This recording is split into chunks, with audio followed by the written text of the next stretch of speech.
Hi everyone, I'm Lefty.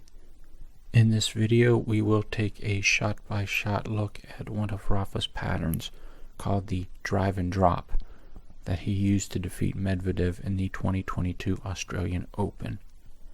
If you missed the previous video where I break down his all-time favorite pattern, the battering ram, you can check it out here. Let's now get into the topic. As you can see, Rafa starts off by hitting a first serve into Medvedev's body from the ad side. You can tell that this body serve took Medvedev off guard since it caused him to hit a short ball right down the middle of the court.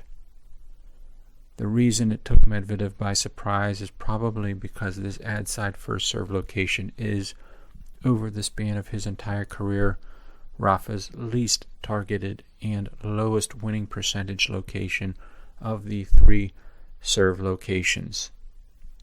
For example, he only targets his opponent's body about 20% of the time when hitting his first serves from the ad side. This compares with 57% of the time going wide and 23% down the tee. Moreover, when it comes to Rafa's career first serve ad side win rate, his winning percentage is only 55% when targeting the body. This compares with an astonishing 85% career first serve ad side win rate when going down the tee, and a 74% win rate when serving out wide. Let's now take a close look at the next phase of the point, Rafa's serve plus one. The serve plus one is Rafa's next shot after his serve. As you can see, Rafa is in a decisively offensive position, taking the ball several feet inside the baseline with plenty of time to get into a semi-open stance and prepare his backswing to hit a forehand. As discussed in the previous video, Rafa's serve plus one forehand is a staple of his strategy. Meanwhile, on the other side of the court, Medvedev shuffles back to the middle and then backpedals further behind the baseline into the defensive zone, also called the deep zone. Whenever you see your opponent backpedaling, then your court awareness skills should let you know that you have them against the ropes. This is your signal to start moving forward into an offensive zone court position known as the kill zone. And this is exactly what Rafa does. As you can see, right before Rafa strikes the ball, he notices that Medvedev is positioned several feet behind the baseline on the ad side of the court. As such, he is able to allow himself time to let the ball come down into his strike zone, and then hits a deep forehand serve plus one into the corner in the open court on the deuce side. Subsequently, in a movement indicating that he is in a position of defensive desperation, Medvedev turns his hips to sprint for the ball.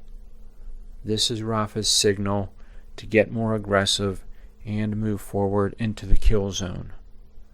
Notice where Rafa moves to after hitting his approach shot, right around the tee. This allows him to cover a deep lob, which, in my opinion, would have been Medvedev's smarter shot choice in this situation, given that he is located in what is called the deep zone or desperation zone when he hits his return plus one shot. In a display of poor shot selection, instead of aiming for a passing shot down the line, which, in my opinion, would have allowed him to get into offense or perhaps even close out the point with a winner, he drives a flat return plus one shot right back towards the middle of the court where Rafa is standing. This allowed Rafa to get his strings on the ball and volley a short angle drop shot for a winner to close out the point. So what are the key takeaways that we can gather from this analysis and use for our own game?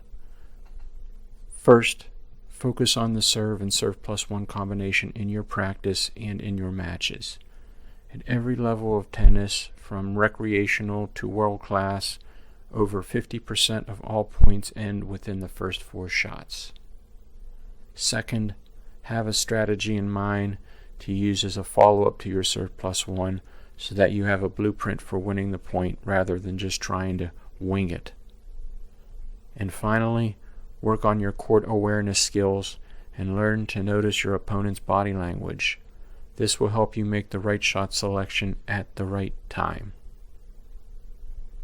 Well, that's all for this episode. If you found this video useful, feel free to hit the thumbs up like button, and also feel free to hit the subscribe button if you'd like to receive notifications of future videos. See you at the next video.